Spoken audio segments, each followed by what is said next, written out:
자, 오늘부터 우리가 에베소서 말씀을 좀 봅니다. 제목이 에베소의 성도들이라고 했는데, 이 에베소 성도들이 뭘 말하는 건지, 그리고 이게 왜 중요한지, 그리고 이 에베소의 성도들이 우리랑 무슨 상관이 있는 건지, 나랑 무슨 상관이 있는지 한번 잘 오늘 말씀을 통해서 확인해 볼 수 있기를 바라겠습니다. 이 에베소서 1장 1절은 에베소서의 서론입니다. 이 서론에서 에베소에 관련된 기초적인 그러한 정보를 알 수가 있습니다. 1장 1절 말씀해 보시면은 이제 저자가 누구이고 수신자가 누구인지를 분명히 말씀하고 있죠. 저자는 바울이고요. 수신자는 에베소에 있는 성도들과 그리스도 예수 안에 있는 신실한 자들입니다. 자, 여기 하나하나 이제 저자와 그다음에 이제 수신자들을 한번 좀 먼저 보도록 하겠는데요.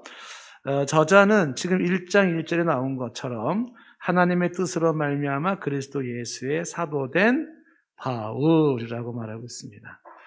자, 요 내용을 지지하는 또 하나 성경 구절이 3장 1절 말씀인데요. 3장 1절에도 이러므로 그리스도 예수의 일로 너희 이방인을 위하여, 너희 이방인이 에베소 교회죠. 그들을 위해서 갇힌 자 된, 그러니까 에베소 교회를 포함한 이방 사람들을 위해서 복음 전하다가 갇힌 자 된 로마 감옥에 지금 투옥이 되어 있습니다.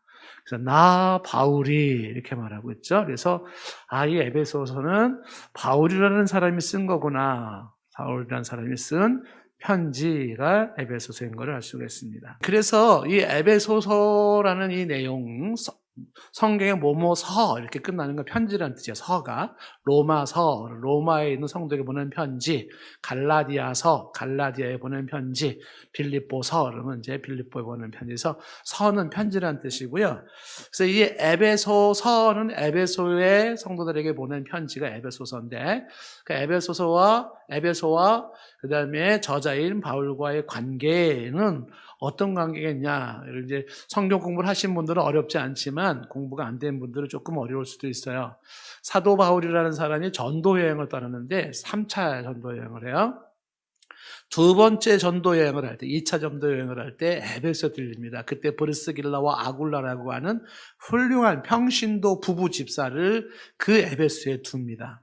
그 잠깐 들려서 교회 개척을 하고, 그리고 다시 돌아왔다가, 예루살렘으로 돌아왔다가, 그 다음에 이제 3차 전도 여행에 가서 다시 에베소에 들려요. 그래서 에베소에서 횟수로 3년간 목회를 하게 됩니다. 근데 그때 목회가 참 힘들었어요. 그 3년간 목회했던 곳이 에베소입니다. 그런데 그렇게 3년 목회를 하고 지금 이제 AD 62년에 지금 이 사도 바울이 로마 감옥에 갇혔어요. 지금 말한 것처럼 이방인들에게 복음을 전하다가 이걸 시기하고 질투하는 이들로 인해서 감옥에 갇혔는데 그 감옥에서 편지를 쓴 겁니다. 4개의 편지를 썼는데 그 중에 하나가 에베소서예요. 그래서 옥중서신 4개 중에 하나가 에베소서. 그래서 사도 바울에게 있어서의 이 에베소서는 특별히 잊을 수가 없습니다.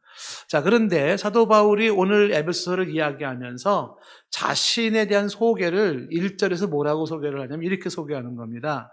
하나님의 뜻으로 말미암아라는 걸 말하면서 그리스도 예수의 사도된 이렇게 말하고 있습니다. 자, 먼저 그리스도 예수의 사도된 바울이라는 부분을 먼저 보면 이 바울이 그리스도 예수의 메신저가 된 거예요. 복음을 전하는 사도가 됐습니다. 이 사도가 됨으로 사도 바울은 인생이 무지 힘들어졌어요. 매를 맞고 굶고 춥고 헐벗고 바다에 빠지고 태장으로 맞고 심지어는 돌멩이로 맞고 죽었다 살아나고 말도 못해요. 그리고 끝내 이 사도 바울은 그리스도 예수의 사도라는 이유 때문에 도끼로 목이 쳐져서 죽었어요. 목이 잘라졌어요. 그래서 로마에 가면은 이 목이 잘라진 이 돌멩이, 세워진 돌멩이가 있습니다. 그 끔찍한 순교를 한 겁니다. 그래서 이 그리스도 예수의 사도된 그 바울, 그래서 그리스도의 사도된 모습으로 살아갔다. 그러면서 이게 하나님의 뜻으로 됐기 때문에 거역할 수가 없었다는 거예요.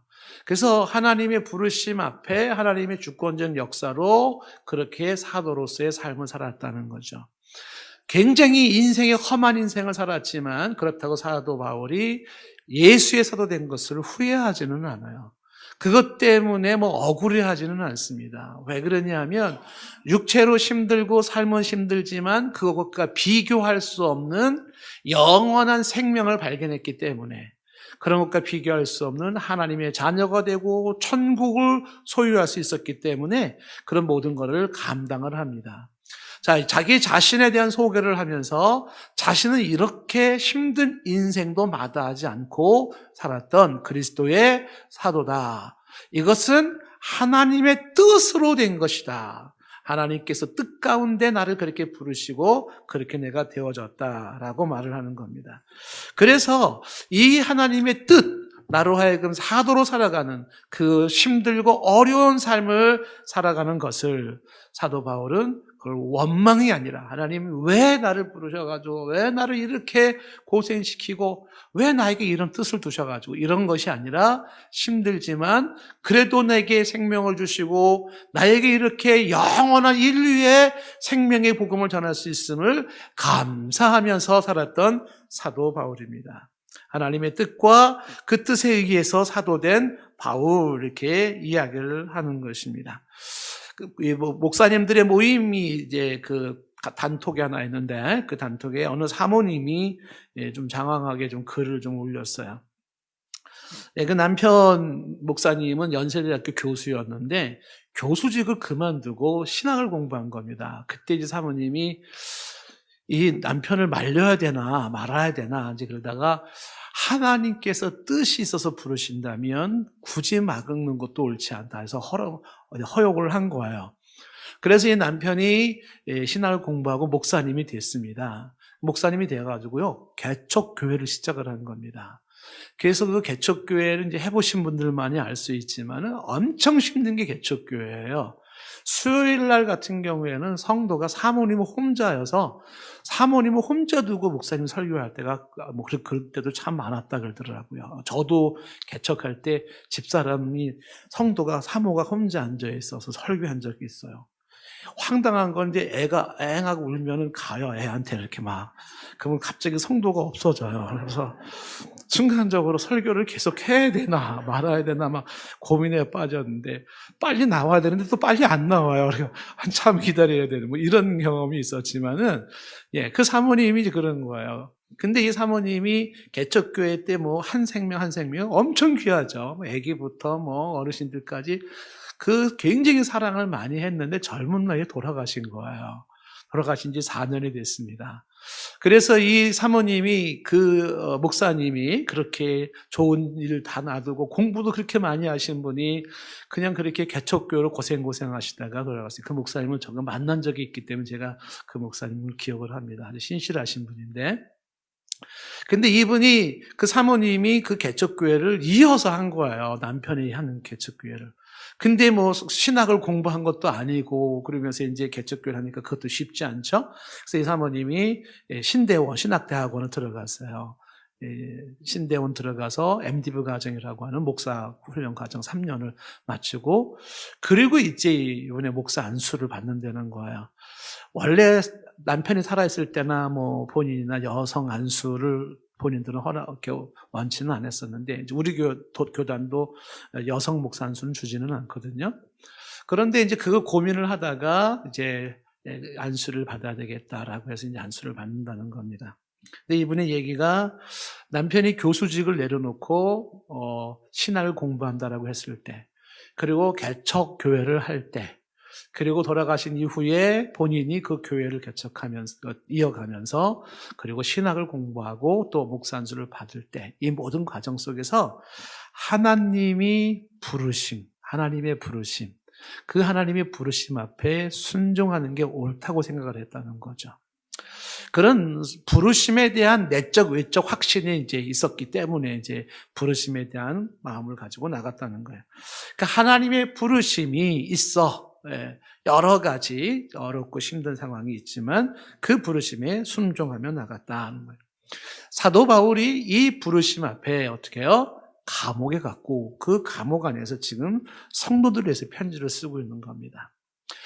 자, 하나님이 이 부르심이라고 하는 그 부르심 앞에 험한 인생을 살았던 사도 바울, 그리고 이제 끝내 로마의 감옥에 갇히면서도 지금 누구 생각을 하냐면 그 에베소 교회 성도들을 생각하고 그 주변에 있는 성도들을 생각하는 겁니다. 그리고 지금 감옥 안에서 눈도 보이지 않는 그런 침침한 모습으로 지금 에베소서를 쓰는 겁니다.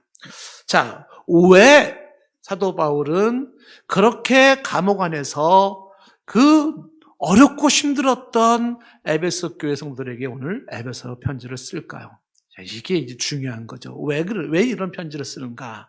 그 내용은 뭐냐 하면 어렵고 힘든 환경이지만 그러나 이 에베소 교회 성도들이 그 소중한 예수 그리스도의 복음을 놓칠까 봐, 생명이신 예수 그리스도를 잃어버릴까 봐, 이런 높아하심에서 이 에베소서를 쓰는 겁니다. 이 사도 바울의 이 마음, 예수 그리스도의 복음을 잃을까 봐, 예수 그리스도의 생명의 그 가치를 놓칠까 봐 이 에베소서를 쓰고 있는 이 에베소서의 내용은, 그래서 오늘 저와 여러분이 이 에베소서를 주목할 이유가 여기에 있는 것입니다. 왜 그러냐 하면 사도 중에 사도인 이 사도 바울이, 이 사람이 감옥 안에서까지도 그렇게 애절한 모습으로 편지를 쓰면서 지금 성도들에게 예수 그리스도의 믿음을 잃지 말라고, 이 복음 안에 견고히 서라고 쓰고 있는 그 애절한 마음은 오늘날에도 복음 안에 있고 예수 생명을 가진 자들에게 동일하게 이 마음이 필요하고 이 마음이 지금 요청되는 거예요. 그 믿음 떠나지 말라고, 그 복음 떠나지 말라고, 그 생명 떠나지 말라고 그렇게 편지를 쓰고 있기에, 그래서 오늘도 저와 여러분은 이걸 볼 필요가 있는 겁니다. 눈을 크게 열어야 되고 귀를 기울여서 들어야 할 말씀인 것입니다. 자, 그러면 왜 이 에베소 교회의 이들에 대한 이야기가 그래도 주목을 하고 오늘날 우리가 이 말씀을 이렇게도 신중하게 집중해야 될 이유가 무엇일까? 그것은 에베소 교회라는 형편을 보시면 더 실감이 나는 겁니다. 에베소 교회 성도라는 이 표현이 이게 보통 표현이 아니에요. 기가 막힌 표현입니다. 왜 그럴까? 그 에베소를 알면은 알게 됩니다. 자, 오늘 1절 말씀을 다시 한번 보시면은요, 지금 여기 글을 쓴 사람은 사도 바울이라고 말하면서 그는 하나님의 뜻으로 말미암았다는 걸 얘기하고 예수의 사도된 사람이라고 말을 해요. 어렵고 힘들었는데 감사함으로 감당했던 모습입니다. 그리고 이제 수신자가 누구냐면 에베소에 있는 성도들과 그리스도 예수 안에 있는 신실한 자들입니다. 여기에 성도들이라는 단어와 그리스도 예수 안에라는 단어와 신실한 자들이라는 세 개의 단어를 집중할 필요가 있습니다. 이 세 단어를 가만히 바라보시면 여기에 성도들이라는 단어부터 한번 생각을 해보겠습니다. 오늘 예배드리고는 저와 여러분도 성도들이에요. 그 성도들이라는 말이 뭐냐? 성도라는 말이 한자 뜻으로 거룩성자 무리도자입니다. 거룩한 무리라는 뜻이에요. 그랬을 때 성경에서는 거룩하다는 걸 뭘 거룩하다고 말하는 거냐면 구별된 걸 거룩하다 그러는 거예요. 그러니까 우리가 일반적으로 알고 있는 도덕적, 윤리적, 법적으로 하자가 없는 그러한 거룩 개념이 아니라, 그게 아니라 구별된 것 자체를 거룩이라 얘기를 해요. 그래서 이 성도라는 말은 구별된 무리라는 뜻이에요. 그러면 어디에서 누구랑 구별된 거냐? 이렇게 질문한다 그러면 세상에 속한 사람들과 구별된 무리들이에요. 하나님 나라에 소속된 자들로서 세상 나라에 속한 자들과 구별된 자들입니다. 우리 모두가 세상에 속한 자들이었었는데 하나님께서 은혜로 구별해 놓으셨어요. 너는 이 사람들과 똑같은 사람들이 아니야. 세상 사람들과 똑같은 사람들이 아니야 라고 은혜로 십자가의 보혈을 근거로 해서 구별해 놓으셨어요. 그렇게 구별해 놓은 사람들이 바로 성도라고 하는 겁니다. 구별된 무리. 저와 여러분들이 하나님의 은혜로 구별된 무리에 들어가는 줄로 믿습니다.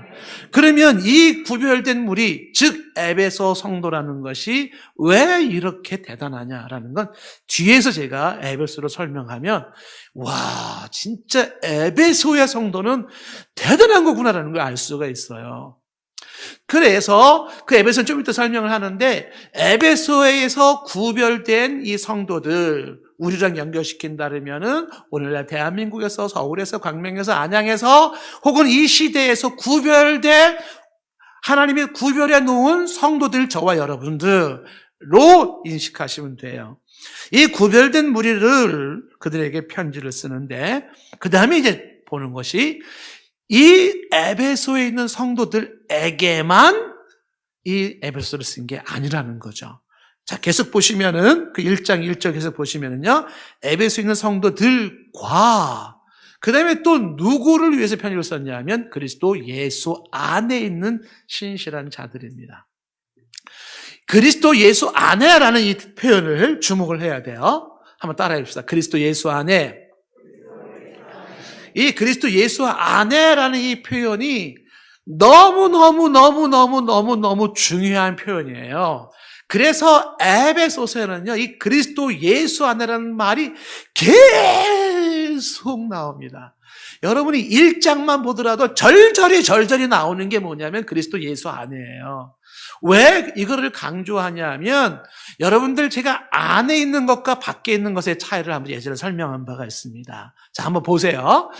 여러분, 우리가 교회 1층이 지금 카페를 하고 있잖아요. 근데 카페가 도로하고 건물하고 유리창으로 이렇게 딱 이렇게 막혀져 있잖아요. 그러면 안과 밖을 한번 비교를 해보세요. 밖에 이제 추운 겨울날에 막 눈보라가 치고 막 몸이 너무 추워요. 그럴 때 카페 안에 있는 사람과 밖에 있는 사람의 차이가 뭐예요? 카페 안에 있는 사람은요, 따뜻하고 온화하게 여유로운 모습으로 있어요. 근데 카페 밖에 있으면 어떻게 돼요? 추위에 떨어야 돼요. 안에 있는 것과 밖에 있는 건 유리창 하나 같은데 그 삶이 너무 달라요. 비바람이 막 쏟아진다. 안에 있는 사람과 밖에 있는 사람의 차이가 뭐겠어요? 안에 있으면요, 비가 쏟아져도요, 그래도 뽀송뽀송한 마음과 몸으로 비를 감상할 수가 있어요. 그런데 밖에 있으면 비를 맞으면요, 비에 흠뻑 젖어가지고 또 추위에 떨어야 되고 감기도 걸릴 수도 있고 그런 거예요. 그러니까 안에 있느냐 밖에 있느냐라고 하는 것은 굉장히 중요한 겁니다. 단순한 단어 같지만 당신이 안에 있어 밖에 있어 이게 굉장히 중요한 의미를 갖는데 어느 안에 있고 어느 밖에 있느냐라는 거예요. 그때 지금 그리스도 안에 있는 자와 그리스도 밖에 있는 자가 너무너무 다르더라는 겁니다.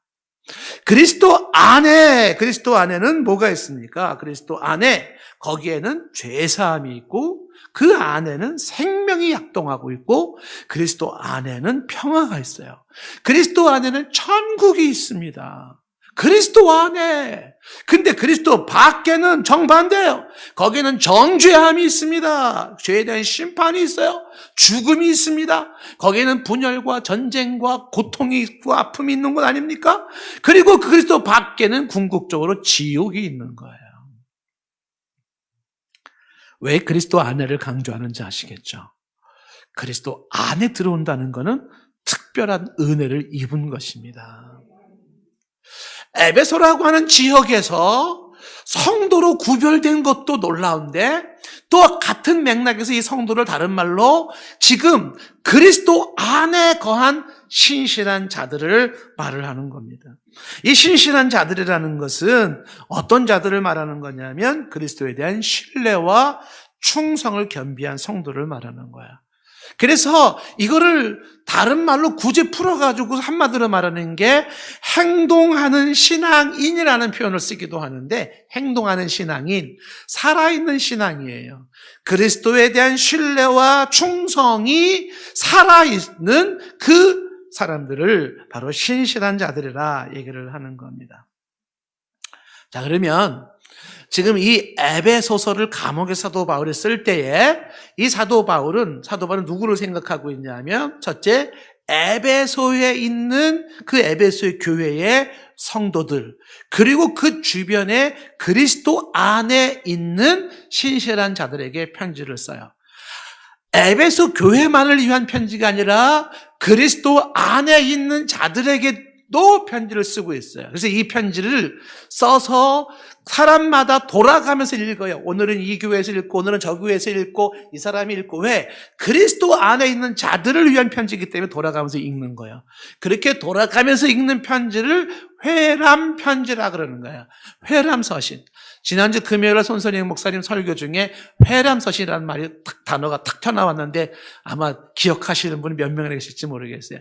그 회람이라는 게 돌아가면서 읽는다 그런 뜻이에요. 그래서 이 편지는 돌아가면서 읽어요. 그러면 이 편지가 누구누구에게 돌아가면서 읽기를 원한다? 지금 성도들, 그리고 특히 그리스도 안에 있는 신실한 자들. 자, 그러면 여러분도 성도 맞아요? 그리스도 안에 있습니까? 그러면 이 편지는 바로 여러분들에게 한 편지이기도 한 거예요.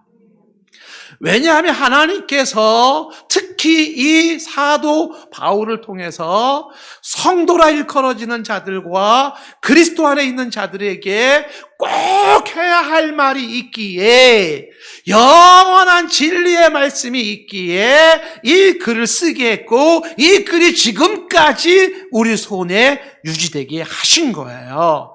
그래서 하나님의 이 놀라운 메시지를 발견한 사도 바울이 쓴 이 에베소서가 오늘 우리도 집중해서 들어야 할 하나님의 메시지인 겁니다. 특히 성도에게, 그리스도 안에 있는 자들에게 이 말을 하고 있습니다. 그래서 우리는 이 말씀을 들어야 합니다. 자, 그런데 왜 굳이 에베소 성도들이냐라고 할 때 이제 에베소에 대한 설명을 하면, 그 에베소라고 하는 곳에서 거기서 성도로 부름받은 게 얼마나 놀라운 일인지, 그리고 그 에베소라고 하는 곳에서 그리스도 안에 머무는 자들이 얼마나 대단한 자이고 복을 받은 자인지, 이 내용을 에베소가 어떤 곳인지를 알면은 더욱 실감 있게 볼 수가 있습니다.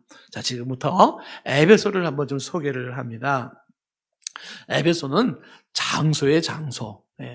에베소는 장소. 서는 뭐라 그랬어요? 편지. 에베소에 보내는 편지예요. 에베소서. 어느 분이 장난, 농담 삼아 얘기하더라고요. 애를 못 갖는 사람은 에베소서를 많이 읽으면 임신을 할 수 있다고. 에베소서. 뭐. 그런 게 아니죠. 에베소에 있는 편지. 이렇게 되는 거죠. 자, 그러면 이 에베소가 뭐냐면 터키 땅에 있는 하나의 도시란 말이에요. 이 터키라고 하는 것은 여러분 저 지도를 보시면 가운데 이렇게 보시면 있죠. 이렇게 손바닥까지 이렇게 세워져 있는 데가 있습니다. 그래서 그 밑에가 지중해가 있고, 그 손바닥 요 끝 같은 데로 밑으로 조금 내려온 데가 있어요. 그 바다가 에게해 바다라는 거예요. 그 에게해 바다를 사이에 끼고서 밑으로 쭉 내려온 게 그게 그리스입니다. 밑으로 내려온 게 그리스예요. 저 터키 땅을 그 옛날에 로마가 통치했던 시대에는 소아시아라고 불렀습니다. 소아시아.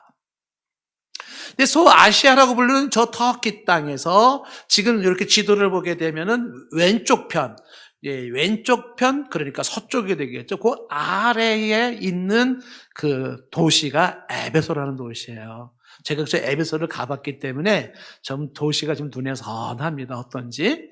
그 에베소가 거기 있고, 그 에베소에서 멀리 떨어지지 않은 곳에 반모섬이 있어요. 그래서 그 반모섬에서 사도 요한이 요한계시록을 환상을 보고, 그 사도 요한이 돌아가신 곳이 또 에베소에서, 에베소는 거기에 사도 요한이 돌아가신 그 기념하는 또 터가 있습니다. 저 에베소라고 하는 곳에, 저 터키 땅에 에베소가 있는데, 당시에 저 넓은 그 땅, 저 땅에 가장 큰 도시가 에베소였었어요. 그래서 이 에베소는요, 뭐랑 굉장히 흡사하냐면 아까 얘기했던 그리스 밑바닥, 그리스라는 저 반도의 아래가 있는데 고린도가 있어요. 그 고린도랑 흡사합니다. 분위기가. 그래서 여러분들 제가 고린도 전서를 얘기할 때 고린도 설명을 했지만은요, 이 에베소도 항구 도시고 무역 도시예요.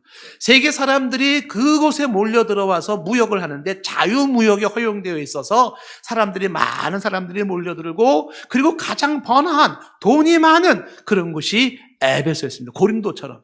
동시에 고린도처럼 저 에베소에도 사람들이 들어오면서 각 나라의 우상들이 들어오기 시작하고, 그리고 모든 우상이 만연하기 시작해요. 그 우상들은 반드시 음란을 가지고 오는 우상들이에요. 그래서 고린도 교회처럼 저 에베소에도 우상이 대단했다는 사실입니다. 그런데 저 에베소는 왜 그렇게 유명하냐면, 저 에베소가 세계적으로 주목받는 게 하나가 있어요. 오늘날 세계 7대 불가사의 중에 하나라 일컬어지는 다이애나 신전이 그 에베소에 있는 겁니다.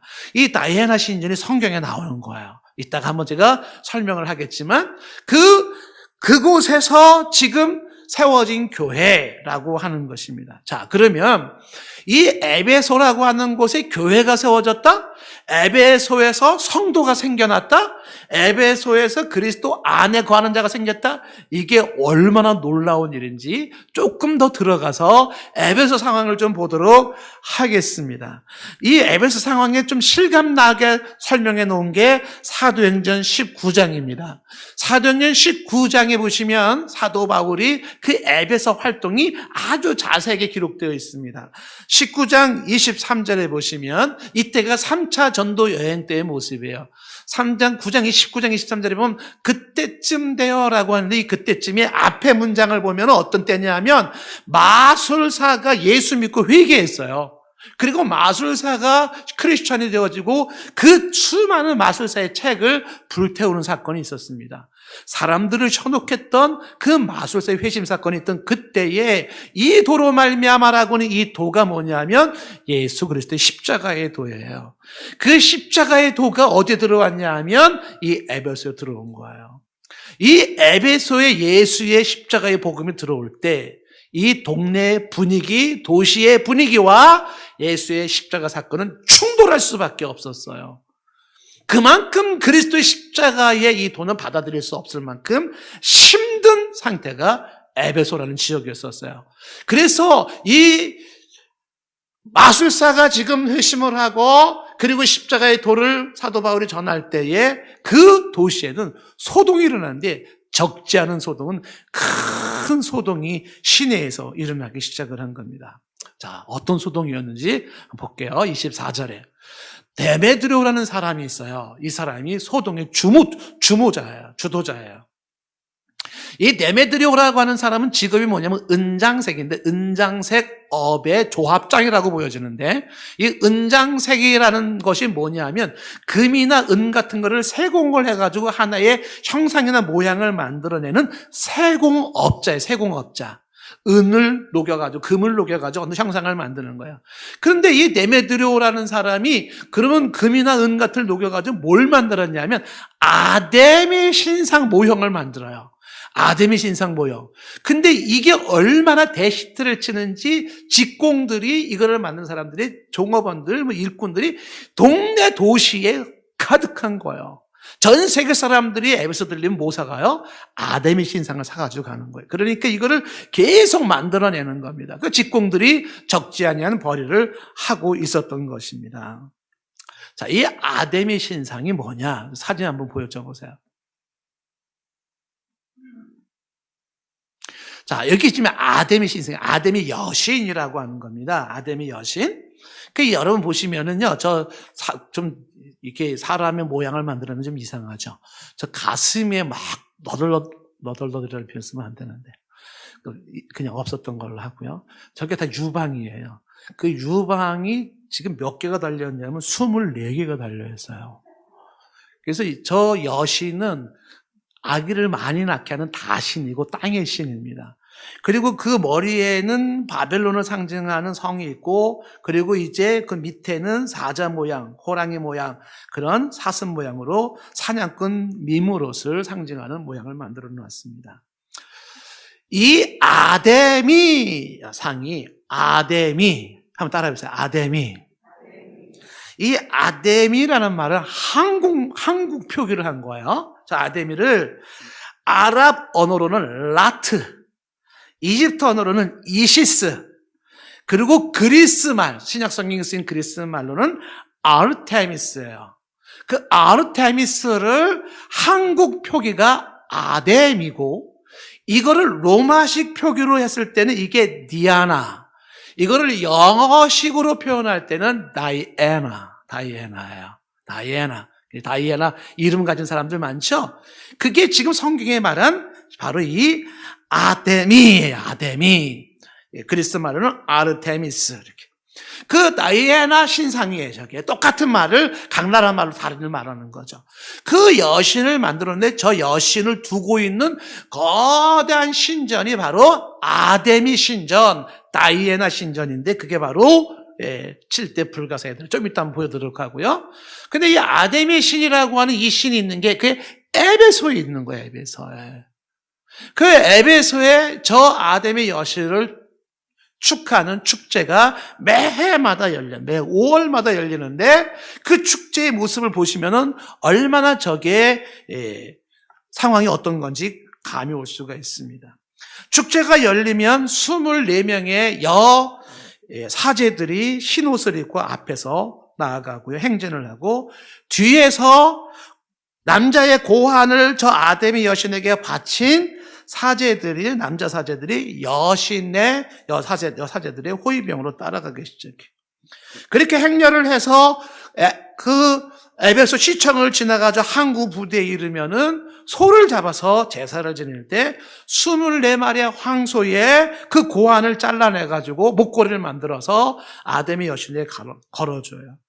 그리고 저 아데미 여신의 소를 갖다가 제물로 바치. 그 제물로 불탈 때 북을 치고 나팔을 불고 그리고 사람들이 춤을 추면서 축제의 분위기가 고조로 가는 분위기입니다. 이런 모습으로 세계 사람들의 주목을 받았던 저 아데미 여신을 만들었던 게 데메드리오를 중심으로 한 사람이고 지금 사도행전에 나와 있는 그 모습이에요. 자, 그런데 저거를 만들어가지고 돈벌이를 했는데 장사가 너무 잘 됐단 말이에요. 자, 그런데 문제가 뭐예요? 사도 바울이 거기에 예수 그리스도의 복음을 전한 거예요. 오늘 사도행전 19장 25절 말씀으로 건너가면은 그 데메드리오가 직공들과 영업하는 자들을 모아요. 조합장 정도 되니까 모았겠죠. 그리고 뭐라고 말하냐면 여러분도 알거니와 우리의 풍족한 이 풍족한 생활이 뭐예요? 이 아데미 여신 모형을 만들어서 파는 것이 우리의 생업이고 이걸 우리가 먹고 살고 있는데 잘 살고 있는데 근데 뭐가 문제가 됐어요? 26절에 바울이라는 사람이 에베소뿐만 아니라 거의 전 아시아를 통하여 수많은 사람에게 권하면서 다니는데 뭐라고 말하냐면 사람의 손으로 만든 건 신이 아닙니다. 이러고 다닌다는 거예요. 우리가 만든 이 신상을 만들어가지고 그 신상 막 팔고 있는데 사람들한테 그건 신이 아니에요. 사람의 손으로 만든 건 신이 아닙니다. 이렇게 사람들을 이거를 신으로 여기지 못하도록 초를 치고 있다는 거예요. 자, 그러면서 이제 이렇게 말을 하는 거죠. 27절 말씀에 이 사도 바울이 복음을 전하는 이것 때문에 우리의 이 영업이 어떻게 돼요? 영업이 천해진다는 거죠. 우리가 하고 있는 이 영업이 거룩하고 숭고한 아데미 여신이여 막 이러고 나가야 되는데 우리의 이 영업이 천박한 영업이 된다. 그런 위협을 받고 있다. 그리고 우리의 큰 여신, 위대하고 영도자이신 그 어마어마한 이 아데미의 이 거대한 신전, 아까 말한 불가사의한 신전, 좀 이따 보여드릴게요. 그 신전이 무시당하게 되고 온 아시아와 천하에 위하는 그 위험도 떨어질까 하노라. 위기가 느껴지는 거죠. 자, 한번 신전 모습 보여줘 보세요.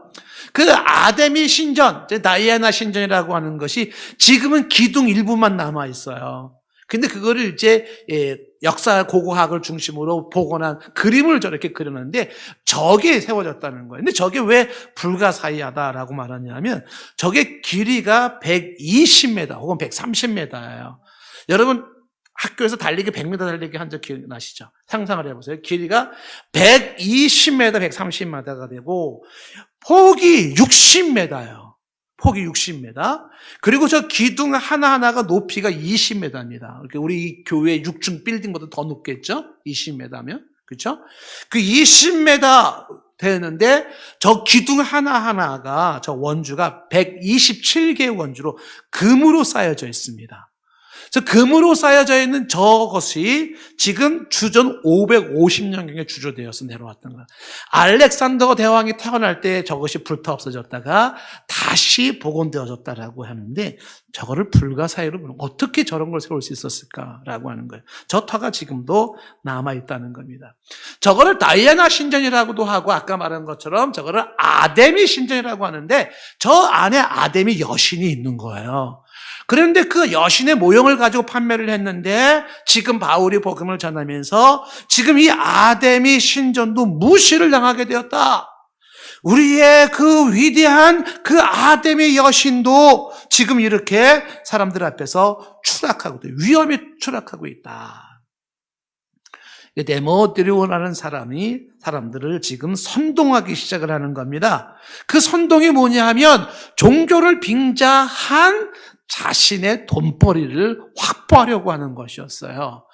이게 만연되어 있는 겁니다. 진짜 이 데메드리오라는 사람이 종교적 신앙에 의해서 그렇게 하는 게 아니라 업이 돈벌이가 안 되니까 종교를 자꾸 앞세우는 거예요. 우리의 위대한 이 여신이 우리의 이 거대한 신전이 이래가면서 사람들로 하여금 흥분하게 만들어 놓는 겁니다.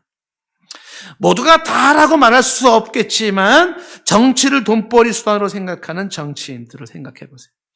모두가 다라고 할 수는 없겠지만 법을 돈벌이의 수단으로만 생각하고 있는 법관을 한번 생각을 해 보십시오.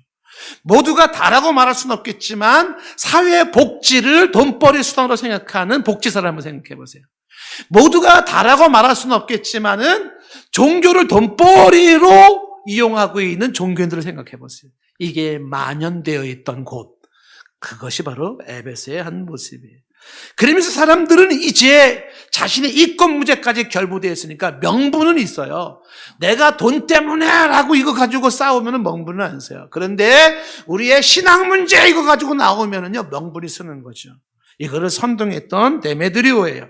그래서 28절로 보면은 사람들이 선동이 일어나기 시작하는데 이 군중들이 분이 가득 찼습니다. 화가 났습니다. 그리고 사람들은 외치기 시작했어요. 크다 에베소 사람의 아데미여, 위대하다 아데미여, 훌륭하고 존경하고 그리고 위대하고 높으신 아데미를 외치기 시작을 한 겁니다. 이 사람들의 그 외침 소리가 강하게 울려 퍼지기 시작을 하는 거죠. 그래서 29절에 온 시내가 요란해지기 시작했어요. 서울시로 말하면 서울 시내 전체가 뒤집어지기 시작했습니다. 사람들이 막 함성을 지르면서 일어나기 시작했습니다. 그러면서 바울의 일행이었던 두 사람 가이오와 아리스토가를 붙잡았어요. 그리고 이 사람들을 연극장으로 끌고 들어갔는데 지금 에베소에 가면 그 연극장이 있습니다. 그 연극장, 거대한 연극장, 24,000명이 들어가는 연극장에 끌고 들어가는 겁니다. 그걸 끌고 들어가서 이제 막 씩씩거리면서 막 죽이려고 막 그렇게 협박을 하고 있는 모습입니다.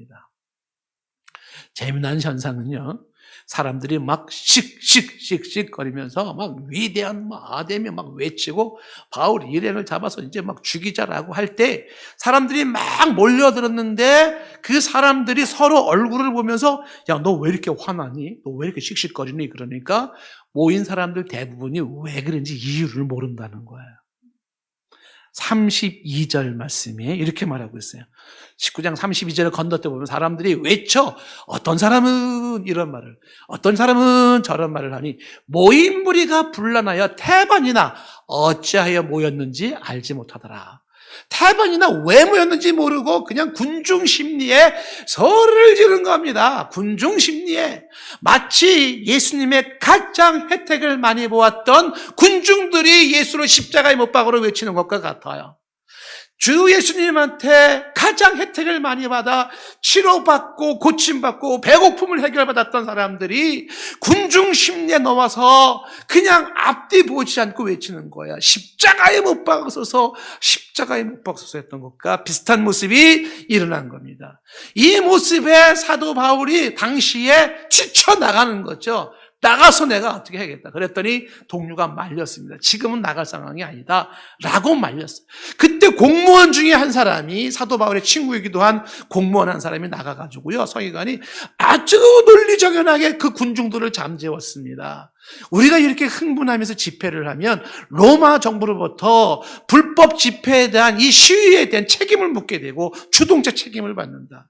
만약에 바울 일행이 잘못한 게 있다면 법이 있으니까 법을 통해서 고소나 고발을 통해서 처리하도록 해라. 아주 논리적인 이야기를 하면서 백성들을 흩어놓습니다. 자, 그런데 이때 사도 바울이 그 에베소에서 사역의 현장을 뭐라고 설명하냐면 이렇게 설명해요. 고린도전서 15장 32절 말씀이 회상을 하죠. 뭐라고 회상을 하냐면 내가 사람의 방법으로 에베소에서 맹수로 더불어 싸웠다면 이라는 표현을 씁니다. 그의 에베소에서의 생활은 맹수와 싸우는 삶이었어요. 사자와 마치 곰과 그리고 호랑이와 싸우는 것 같이 사투를 벌이며 살았던 것이 에베소에서의 상황이에요. 개척교회에 힘들었던 부분은 상상할 수 없을 만큼의 그런 사투를 벌이는 그런 맹수의 싸움이 에베소에서 있었고, 이걸 다른 표현으로 뭐라고 설명을 했냐면 고린도후서 1장 8절 말씀에 우리가 아시아에서 당한 환난, 그 아시아가 소아시아, 에베소를 중심으로 한 환난인데 그때 뭐라고 했냐면 심에 겹도록 심한 고생을 했어요. 심에 겨웠어요. 심한 고생을 했는데 살 소망까지 끊어졌어요. 더 살 수 있는 소망이 없다. 우린 이렇게 죽는구나. 이런 상황까지 온 거예요. 9절 말씀에 이렇게 말하잖아요. 우리는 우리의 자신이 사형 선고를 받은 줄 알았다. 그게 에베소에서의 생활이었습니다. 불의한 곳에서 의롭게 사는 것은 이중삼중으로 더 힘들고, 죄 많은 곳에서 죄 없이 살려고 하는 것은 더 힘들어요. 우상숭배가 만연한 곳에서 하나님만 섬기는 것이 힘든 일입니다. 거짓이 난무한 곳에서 정직하게 사는 것은 힘든 일이에요. 에베소에서 성도로 사는 것은 그리도 힘들었다라는 거예요. 에베소에서 교회를 세우는 게 힘들었고, 그 지역에서 그런 상황과 환경 속에서 그리스도 안에 거하는 것은 그래도 힘든 일이었다는 사실입니다. 그래서 에베소의 성도들이 대단한 거예요. 어떻게 그런 대세와 그런 분위기와 그런 군중과 그런 문화와 그런 환경 속에서 어떻게 예수의 사람으로 남을 수 있었을까? 그렇게 부름받은 것은 영광이요 특권이지만 그 삶 자체는 힘겨운 삶일 수밖에 없었다는 것입니다. 그래서 에베소에서의 성도라 부름받은 것은 영광이고 특권이면서도 무척 힘든 모습이었고, 본인 사도 바울이 겪었던 모습처럼, 그리고 그런 에베소에서 그리스도 안에 거할 수 있다는 건 정말 은혜 받은 것이고 하나님의 신령한 축복을 받은 건 틀림이 없지만, 그러나 그 에베소에서의 삶이라는 것은 너무나도 어렵고 힘든 삶이었다는 것입니다. 자, 그런데 이 에베소에 지금 사도 바울이 옥중에서 이 편지를 왜 쓴다고요? 왜 쓴다고요? 그 에베소 사람들에게 너희들이 지금 상황, 환경은 그 믿음을 지키기가 쉽지 않고 그리스도 안에 거하는 게 쉽지 않은데 행여나 그 환경 때문에, 압박 때문에, 그런 대중의 문화와 배경과 이런 시스템 때문에 복음을 잃어버릴까봐, 생명인 예수 그리스도를 떠날까봐 그는 감옥 안에서 높아심에 이 편지를 쓰고 있는 겁니다. 아니나 다를까 세월은 흘러 그 사도 바울의 높아심이 드러나기 시작하죠. 그 높아심을 단도직입적으로 드러낸 사람이 좀 전에 얘기했던 반모섬에서 사도 요한이 요한계시록 2장 1절부터 에베소 교회를 향해서 글을 쓰기 시작을 하는 거예요. 그 에베소 교회를 향해서 사도 요한은 뭐라고 말을 하냐면 2장 2절부터 보시면은요, 요한계시록 2장 2절에 내가 너희들을 칭찬하는데 에베소 교회 사람들은 행위와 수고와 인내가 있었어요. 그리고 악한 자들을 용납하지 않은 것, 그리고 자칭 사도로 하지 않은 자들을 그들을 시험해서 거짓을 드러낸 것 잘했습니다. 그리고 3절에 또 잘한 게 있죠. 에베소 교회는 잘 참았습니다. 그리고 어떻게 해요? 주 예수의 이름을 위해서 견디고 게으르지 않은 것 잘했다는 겁니다. 그런데 스멀스멀 문제가 느껴졌어요. 4절입니다. 그런데 너희를 책망할 것이 있다. 너희 처음 사랑을 버렸느니라. 지금 이 사도 요한은 보고 있습니다. 에베소의 첫사랑이 서서히 식어져 가고 있는 것을 본 겁니다. 사도 바울이 감옥에서 AD 62년에 사도 요한이 글을 쓰기 약 40년 전에 간절한 마음으로 썼어요. 뭐라고 썼어요? 지금 이 에베소 사람들을 향하여서 성도로 부름을 받은 너희들, 그리스도 안에 있는 너희들, 그리고 그 안에 신실한 너희들이 이 믿음을 지켜야 하기 때문에 감옥 안에서 썼어요. 예수 믿음 안에 분명히 서라. 이 복음 안에 분명히 서 있어라. 아니나 다를까 40여 년의 세월이 흐른 이때에 이 사도 요한은 너희들이 첫사랑이 지금 식어지고 있다는 얘기를 지적하면서 책망을 해야 된다는 겁니다. 그러면서 5절 말씀에 이렇게 사도 요한은 말을 하죠. 그러므로 어디에서 그 믿음이 떨어졌는지를 생각하고 회개해라. 그래서 처음 행위를 가져라. 만일 그러지 아니하고 회개하지 아니하면 내가 내게 대하여 내 촛대를 그 자리에서 옮기겠다라고 얘기를 해요. 촛대를 옮기겠다라고 이야기를 합니다. 하나님의 종들의 간절한 모습으로 에베소 사람들에게 이야기를 하는 것이죠. 그렇게 어려운 환경 속에서 어렵게 신앙을 갖고 생명을 가졌는데 그 믿음 잃지 말라고 이야기를 하는 겁니다. 우연의 일치인지 모르겠지만 이러한 선지자들의 바람과 상관이 없이 세월은 흘러 에베소의 그리스도의 복음은 식어지기 시작했어요. 그리고 600년의 세월이 흐른 그 시간에 에베소에는 이 교회가 사라지기 시작하죠. 기록에 의하면 그렇게 교회가 사라질 때 전염병이 만연했었대 거기에. 그리고 그곳은 늪지대로 바뀌기 시작했다는 겁니다. 하나님이 촛대를 옮긴다는 표현이 무섭게 들려집니다. 첫사랑을 잃어버렸다. 오늘 제가 여러분에게 설교하는 메시지가 무엇인지 기억을 할 수 있겠습니까? 에베소는 그리 만만한 곳이 아닙니다. 지역의 대세는 아담의 신전을 중심으로 우상을 숭배하고 업을 삼은 대다수의 사람이 살던 곳입니다. 그런 환경 속에서 기독교는 분노의 대상이고, 기독교는 타도의 대상이고, 기독교는 저항의 대상이 되고 말았어요. 어느 정도까지? 사람들이 폭동을 일으키면서까지 저 기독교인들을 잡으려고 하고, 저 기독교인들을 없애버리려고 하고, 저 기독교인들을 죽이려고 했던 당대의 상황이었습니다. 그런 상황 속에 이 교회를 세운다는 것은 최적진 속에 요새를 세우는 것과 같습니다. 너무나도 힘들어서 사도 바울은 그 에베소에서 3년의 목회를 그는 그 장로들을 나중에 빌라도에 불러서 이야기를 하죠. 나는 거기서 3년 동안이나 밤낮 눈물로 목회를 했다고 얘기해요. 눈에 눈물이 마를 수 없었던 에베소에서의 목회를 이야기합니다. 그때의 목회의 환경은 맹수와 싸우는 것이었고, 그리고 심하게 없도록 심한 고생을 하고 마치 사형수처럼 살아야 했던 그때입니다. 너무너무 힘들었던 그때. 그렇게 어려운 환경을 잘 알기에 그런 상황 속에서 믿음을 가졌던 이 성도가 얼마나 소중해요. 그 속에서 하나님께서 성별하여 구별해 놓은 성도가 얼마나 소중합니까? 이 험한 세상에 이렇게 기독교를 거부하고 무시하는 세상 속에서 이 기독교 신앙을 갖고 그리스도 안에 들어온 자들이 얼마나 소중한 자들이에요. 그리스도 안에 있는 자들이 얼마나 귀한 자들이에요. 이 믿음을 지켜야 하는데, 이 신앙을 분명히 가지고 있어야 되는데, 언제부턴가 서서히 첫사랑을 잃어버리게 만드는 요소에 들어와 믿음이 식어지기 시작해, 믿음이 흔들리기 시작해, 기도가 식어지기 시작해, 교회마다 불이 꺼지기 시작해. 감옥 안에서도 눈물로 편지를 쓰겠죠. 사도 요한은 촛대를 옮길지 모르니까 첫사랑을 잃지 말라고 말을 하겠죠. 이것이 남 얘기가 아니라 오늘을 살고 있는 우리들의 모습이기도 합니다.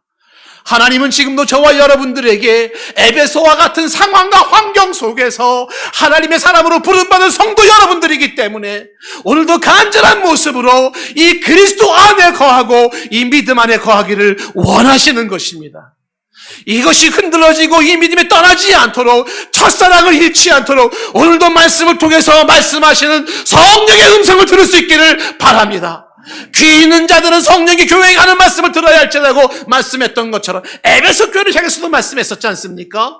귀 있는 자는 성령의 음성을 들으라고 했던 것처럼 오늘도 하나님께서 이 에베소 말씀을 통하여서 믿음 안에 거한 자, 성도로 부름받은 자, 그리스도 안에 있는 자들에게 하시는 말씀을 귀를 기울여야 해요. 왜? 우리가 살고 있는 상황은 에베소의 상황과 같기 때문에 그렇습니다. 지금도 에베소와 같은 곳에서 신앙생활하는 사람들이 얼마나 많은지 몰라요.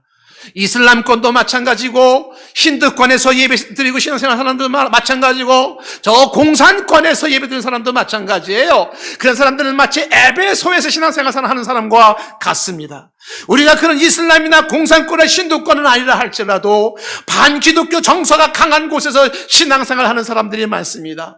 기독교를 적대하고 기독교를 반감을 가지면서 거부하고 있는 그런 가정에서 신앙생활을 하거나, 그런 직장에서 직장생활을 하거나, 그런 사회에서 삶을 살거나, 혹은 그런 나라에서 살고 있는 사람들도 있습니다. 그런 사람들에게 이 믿음 안에 거할 것을, 그리고 이 그리스도의 신앙의 중요함을 이야기하면서 이런 에베소 상황에 있는 신자들에게 이렇게 기원을 합니다. 2절 말씀이에요. 지난주에 우리가 갈라디아서 결론과 마찬가지로 필요한 것은 뭐냐면, 하나님 우리 아버지와 주 예수 그리스도로부터 은혜와 평강이 이 성도들에게, 이 그리스도 안에 있는 자들에게 있을지어다. 이 기원이 필요한 것이죠. 아버지의 하나님 아버지, 그리고 우리 주 예수 그리스도로부터 오는 그분의 은혜와 그분의 평강이 에베소 상황 속에서 성도로서 존속하고 그리스도 안에 머무는 신실한 자들에게 있을지어다. 첫사랑을 잃어버리지 마시고 이 믿음 끝까지 붙잡고 나갈 수 있기를 축원합니다. 찬양 드립시다.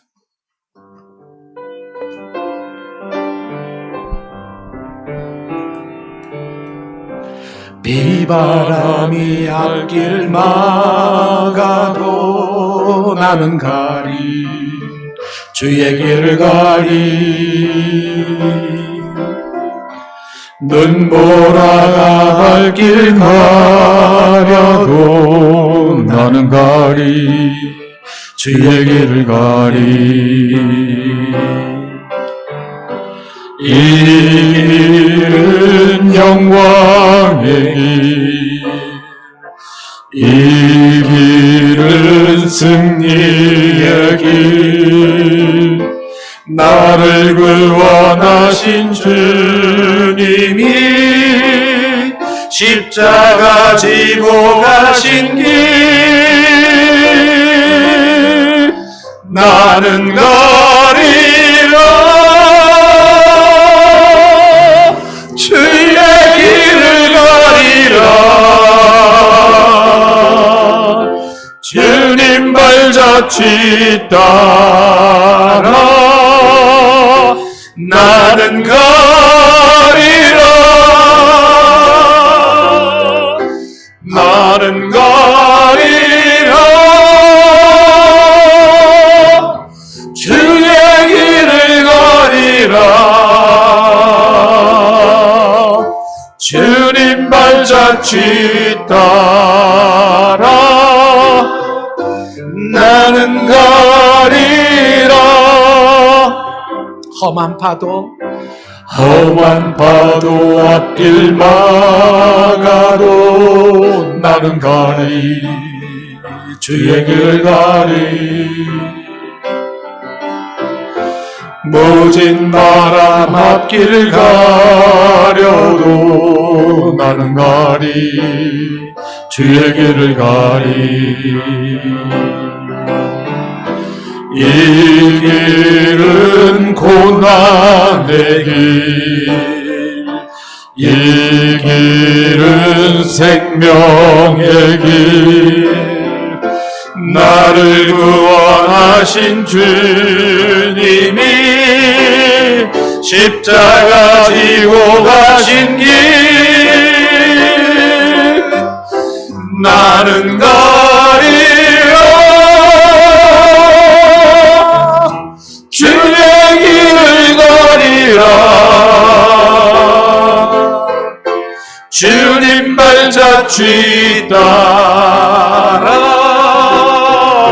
나는 가리라. 나는 가리라. 주의 길을 가리라. 주님 발자 쥐 따라 나는 가리라. 나는 가리라. 주의 길을 가리라. 주님 발자 쥐 따라 나는 가리라.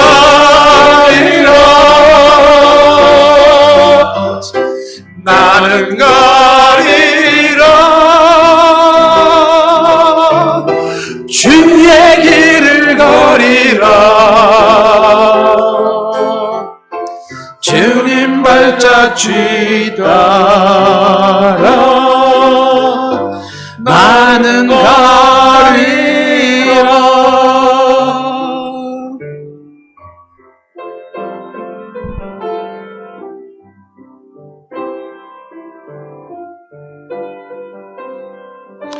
하나님 아버지, 우리가 살고 있는 곳은 에베소와 같은 곳일지라도 이곳에서 우리를 성도로 불러주신 것을 감사하게 하옵소서.